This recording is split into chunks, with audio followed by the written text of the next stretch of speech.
Hey Trav, how you going? Good, Jacob, how are you? Yeah, good mate. That's good. So we've got a bit of a hazard reduction burn happening out here. Can you tell us a bit about it? Yeah, okay, no worries. So we're out at North Tarmara at the moment, and we've got about a 4 hectare burn.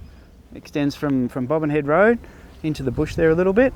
So the idea is that if a fire comes up through the valley up through here, the fuel load here is reduced and it's going to lessen the impact on Bobbin Head Road and the residents up here. So if they need to evacuate, they can get through that Bobbin Head Road nice and easily because the flame and the intensity won't come up here too much. So it won't actually stop a fire, it's just going to allow people to evacuate and also protect the property and assets. Yeah, so with a hazard reduction, what our objective is to reduce the amount of available fuel for a wildfire. So by doing that, if a fire does come up through the valley, it'll hit this area and there'll be less fuel for it to burn, so the intensity of the fire will come right down, and that'll enable better suppression activities and enable a bit more time should people need to evacuate. And obviously to burn we need to have the weather on our side, and it's a pretty nice still day today. Yeah, it's a good day today. So weather is a huge part about burning.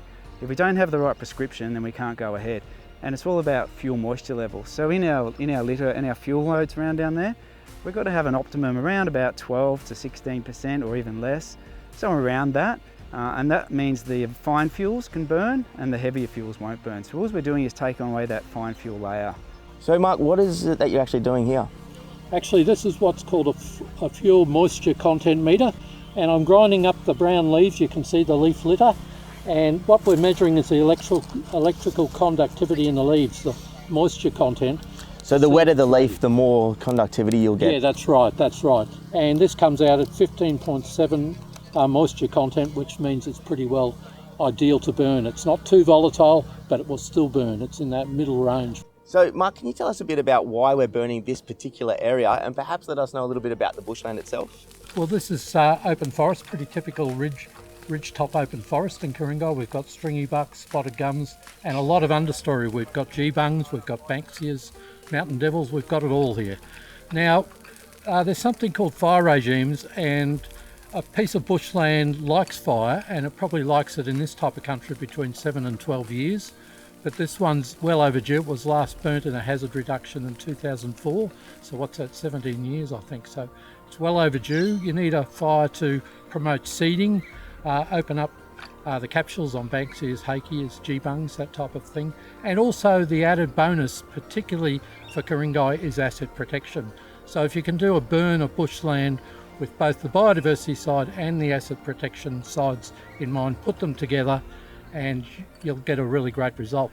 So when we talk about hazard reduction, how much of Ku-ring-gai's bushland will actually receive some kind of treatment?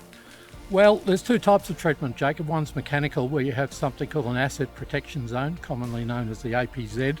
It's often 10 to 20 metres wide behind the residences, because remember, we've got 128 kilometres of bushland urban interface, so it's impossible to try and put fire right along there every say 7 to 10 years. So we have these APZs, which we can keep the fuel reduction at a low level, keep the hazard at a low level, but where we can put fires in, we will for biodiversity purposes. So we've got the two coming together, mechanical clearing, which probably doesn't promote seeding too well, and the fires which promote the seeding. So having a program with both those types of hazard reduction and biodiversity gains is the way to go.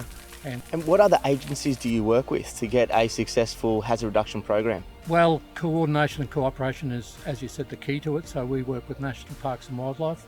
We work in a really big way with RFS and Fire and Rescue. Can you just tell me a little bit about what role the residents play as well? Because obviously council and the other agencies can only come part of the way, but it's only a small part of the overall puzzle. It's only a small part really. So residents can assist us in many ways by keeping the back of their yard fairly clear, make sure there's no continuity either horizontally or vertically in their fuels, which are the trees and shrubs, so they can keep their own yard relatively clear of sticks, sweep up leaves, certainly the gutters, keep leaves very clear of their gutters, and they can also contact council if they see any issues in our bushland, that's for sure.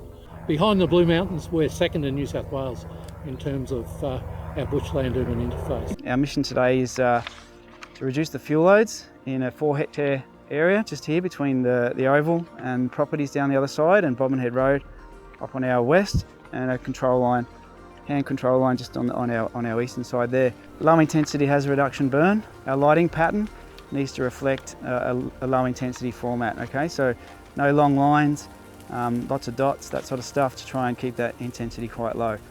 Weather is looking really good for us today. It's really mild, it's quite warm weather. The winds are quite light. There might be a chance it might come up this afternoon, and they are saying there might be the chance of a thunderstorm or something like later on tonight, that sort of stuff. But at the moment, it's looking really, really promising. The Australian landscape has evolved with fire, and it's something that humans living in this area are going to have to come to terms with. Prepare a plan so that you know what to do in case of emergency. And if you need help, visit the Council's website and look for the Climate Wise Community section.